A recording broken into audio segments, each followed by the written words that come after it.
శ్రీమహాగణాధిపతయే నమః. ఓం గురుభ్యో నమః. ఓం శ్రీమాత్రే నమః. అరుణాం కరుణాతరంగితాక్షీం ధృతపాశాంకుశపుష్పబాణచాపాం అనిమాదిభిరావృతాం మయూకైః అహమిత్యేవ విభావయే భవానీం. శ్రీమాత్రే నమః. ప్రేక్షకులకి లలితాంబిక అమ్మవారి యొక్క అనుగ్రహం పరిపూర్ణంగా కలగాలని మనస్ఫూర్తి కోరుకుంటూ మనం ఈరోజు రవి యొక్క మార్పు మనకి ఆగస్టు 17వ తేదీ నుంచి సెప్టెంబర్ 16వ తేదీ వరకు రవి సింహరాశిలో తన ఓన్ హౌస్లోకి వెళ్తున్నాడు. కేతుతో కలిసి కూడా ఉన్నాడు.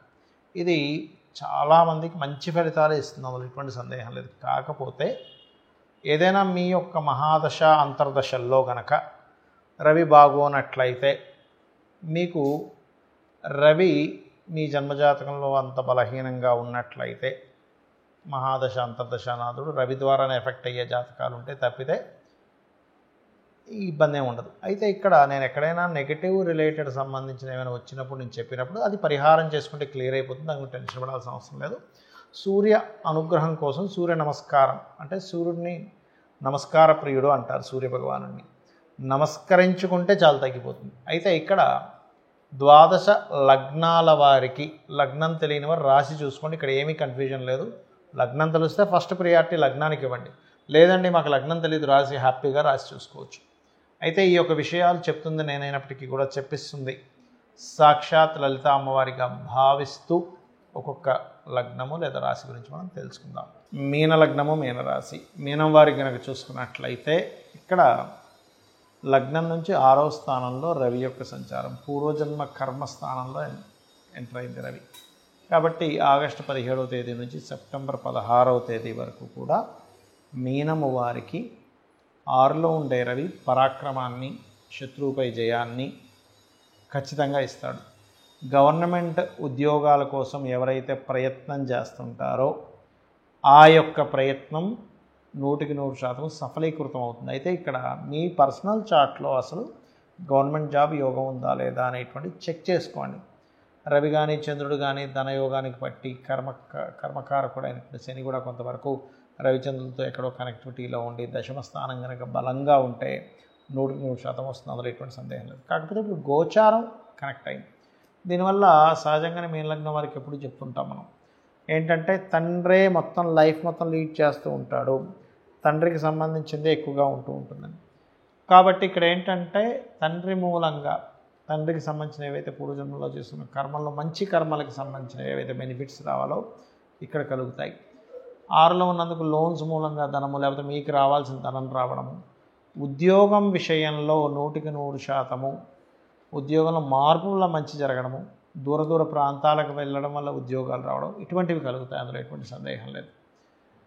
అయితే ఇక్కడ మీన లగ్నం వారికి ప్రధానంగా బిజినెసెస్లో ముఖ్యంగా ఏదైనా వ్యాపారం చేస్తున్నాము అందులో ఇంత ఇన్వెస్ట్మెంట్ చేయాలి, దాన్ని దాటి చేయడం లాంటివి చేయకూడదు ఇక్కడ రవి 6లో ఉన్నప్పుడు. ఎందుకంటే ఇక్కడ అప్పునిస్తూ ఉంటాడు.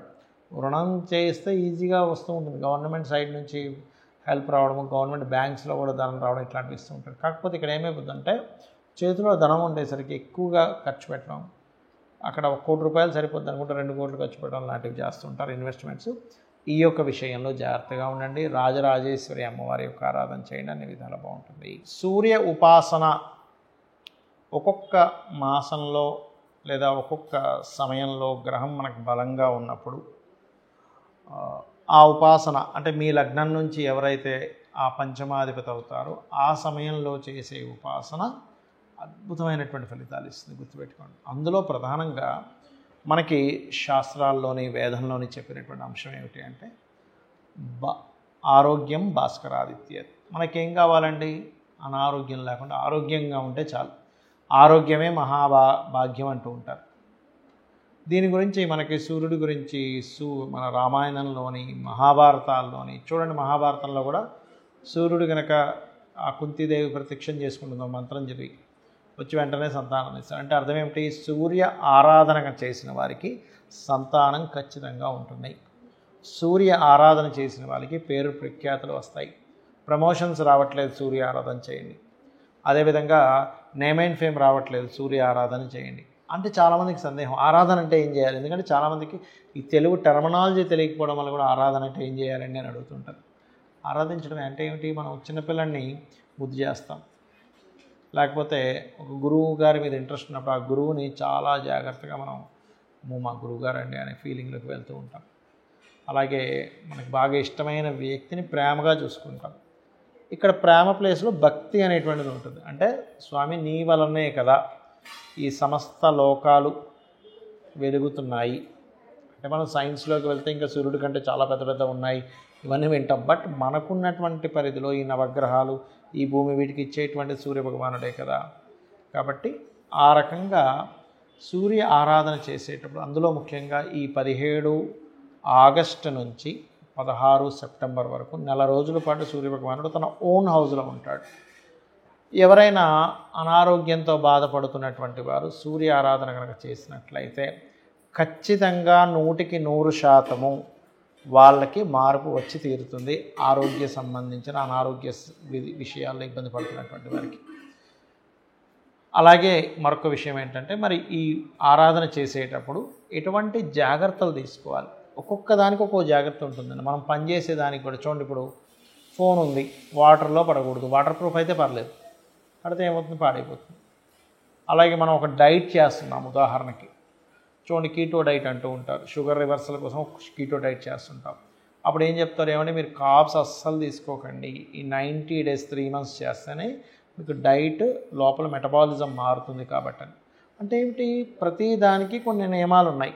అయ్యప్ప స్వామి దీక్ష తీసుకుంటాం, మాల ధరించారంటే నియమాలు పాటించాలని. అలాగే సూర్యభగవానుడు అనుగ్రహం కావాలంటే లైఫ్ మొత్తము కూడా మీరు అర్థం చేసుకోవాల్సింది, ఆదివారం నాడు నాన్ వెజిటేరియన్ ముట్టుకోకూడదు. మనకి శాస్త్రాల్లో ఉంది. స్త్రీ తైల మధుమాంసాన్ని త్వజతే అంటే స్త్రీని కలవకుండా ఉండడము. అంటే ఆ రోజు ఆదివారం నాడు కలవకూడదు, సొంత భార్య అయినా కూడా. అలాగే తైలము అంటే తలకి నూనె పెట్టుకోకూడదు. మధువు మాంసము ఆదివారం నాడు స్వీకరించకూడదు అని చెప్తుంది శాస్త్రం. ఎందుకు అంటే ఇక్కడ శుక్ర సంబంధించిన, శని సంబంధించిన కార్యక్రమాలు మనం చేస్తున్నాం. దానివల్ల శుక్రుడు శయాసౌఖ్యానికి కారకుడు, సూర్యుడికి వ్యతిరేకమైనటువంటి ఎనర్జీ అది. నూనె శనికి సంబంధించింది, మధువు మాంసం కూడా శనికి సంబంధించినవి. వధ కదండి, మాంసం తింటున్నాం అంటే ఏమిటి? అక్కడ ఒక ప్రాణిని చంపేసి తింటున్నాం. కాబట్టి మధు అంటే ఒక మత్తు ఎక్కించేది, సూర్యుడేమో వెలుగు కారకుడు. అంటే నువ్వు డిఫరెంట్ ఎనర్జీస్లోకి వెళ్ళినప్పుడు ఈ ఎనర్జీ నీకు సపోర్ట్ చేయదు. ఎలా అయితే మనం పథ్యం చేయాలంటారు, కొన్ని ఆయుర్వేదంలో ఉంటుంది, మీరు ఇవి తినకండి, ఈ వంకాయ తినకండి, ఆలుగడ్డ తినకండి, ఇది ఆ ఔషధం వాడేటువంటి వారికి. ఆ రకంగా కనుక మీరు చూసుకున్నట్లయితే అప్పుడు మీరు ఈ జాగ్రత్తలు తీసుకోవాలి. అయితే ఈ 30 రోజులు కూడా బ్రహ్మచర్యం పాటించడము, అదేవిధంగా ఎవరైతే సూర్య ఉపాసన చేస్తుంటారో వాళ్ళు ప్రత్యేకంగా నాన్ వెజిటేరియన్ తినకుండా ఉండడం, మరియు మధు తీసుకోకుండా ఉండడం చేయాలి. ముఖ్యంగా ఈ నెల రోజుల పాటు మీరు అంటే సూర్యుడిని ఆరాధించాలనుకుంటున్నానండి, పేరు ప్రఖ్యాతలు రావట్లేదు, ప్రమోషన్స్ రావట్లేదు, లేనట్లయితే మాకు, ఎందుకంటే సూర్యుడు ఒక్కొక్క రాశిలో ఇచ్చే ఫలితానికి తన ఓన్ హౌస్లో ఉన్నప్పుడు ఇచ్చే ఫలితం చాలా అద్భుతంగా ఉంటుందండి. మీరు చూడండి, ఇది గోచార పరంగా కూడా ఎలా పనిచేస్తుంది అంటే, మనకి ఇప్పుడు ప్రస్తుతం ఈ సంవత్సరం విశ్వవసునామ సంవత్సరానికి రవి అధిపతి ఆయన ఓన్ హౌస్లోకి వస్తున్నాడు.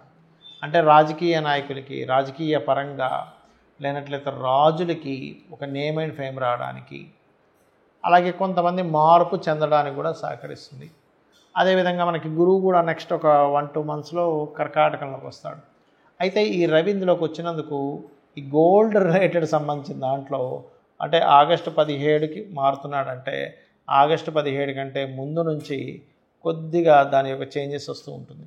అంటే ఎట్లాగా ఆ కాంబినేషన్ ఏం చేస్తుందంటే, కొంచెం గోల్డ్లో యాక్చువల్గా అయితే మనకి గడిచిన 6-7 నెలల నుంచి విపరీతంగా పెరిగిపోయింది. 60-70 వేలు ఉండేటువంటిది కాస్త ఒక్కసారిగా 1,00,000కి చేరుకుంది. అక్కడ ఫ్లక్చువేట్ అవుతుంది. కానీ ఎప్పుడైతే కొంచెం August first week, second week నుంచి పెరగడం స్టార్ట్ అవుతుంది స్లోగా. అదొక 1 month 45 days ఉంటుంది దాని పీరియడ్. అంటే రవి కనుక పూర్తిగా సింహరాశిలోకి వెళ్ళినప్పుడు మళ్ళీ కొంచెం అప్ అవుతుంది. మళ్ళీ రవి కనుక కన్యారాశిలోకి వెళ్ళిపోయాడు మళ్ళీ అక్కడ ఆగిపోద్ది. కాబట్టి ఒక రకంగా చూస్తే కనుక సంవత్సరంన్నర పాటు ఒక ఒక దగ్గర ఆగి ఉంటుందండి. గోల్డ్ గుర్తుపెట్టుకుని ఒక ఆగి ఉంటుంది. కానీ ఈ రవి సింహరాశిలోకి ఎంటర్ అయినప్పుడు కొద్దిగా దాని ఇది పెరుగుతుంది. అదేవిధంగా కర్కాటకంలో గురువు వస్తున్నాడు. సిల్వర్ రేట్ బ్రహ్మాండంగా పెరుగుతుంది అక్టోబర్ నవంబర్ మాసాల్లో. కుజుడు తన భూతత్వ గ్రహమైనటువంటి కుజుడు భూతత్వ రాశిలోకి ఎంటర్ అయ్యాడు. కాబట్టి ఇక్కడ ల్యాండ్ రేట్స్ పెరుగుతాయి. అపార్ట్మెంట్స్ ఇవి కాదు, ల్యాండ్ రేట్స్ బాగా పెరుగుతాయి. సైన్యం, ఎందుకంటే సైన్యాధిపతి ఈ సంవత్సరం బుధుడయ్యాడు. కాబట్టి సైన్యం కొంచెం తిప్పికొట్టడము, సైన్యం యొక్క అంటే మన భారతదేశానికి ప్రత్యేకంగా అనేకమైనటువంటి దేశాల నుంచి ఆర్డర్స్ రావడము, వెపన్స్ అమ్ముడుపోవడము, ఒక 20 దేశాలు దాదాపుగా మీకు పెరుగుతుంది. 20 దేశాల నుంచి మనకు ఆర్డర్స్ వచ్చాయి అంటే ఏమిటి, మనం కనుక సప్లై చేస్తే మనకు వాళ్ళంత సంపద పెరుగుతుంది. కాబట్టి ఆ కీర్తి సంపద దేశవ్యాప్తంగా కూడా వస్తుంది. ఈ గ్రహాల మార్పు వల్ల మీరు గనక ఈ సూర్యోపాసన కనుక చేసుకోగలిగితే ఖచ్చితంగా మీకు కూడా సూర్య అనుగ్రహం, అమ్మవారి అనుగ్రహం కలుగుతుంది. కలగాలని మనస్ఫూర్తి కోరుకుంటున్నా. శ్రీమాత్రే నమః.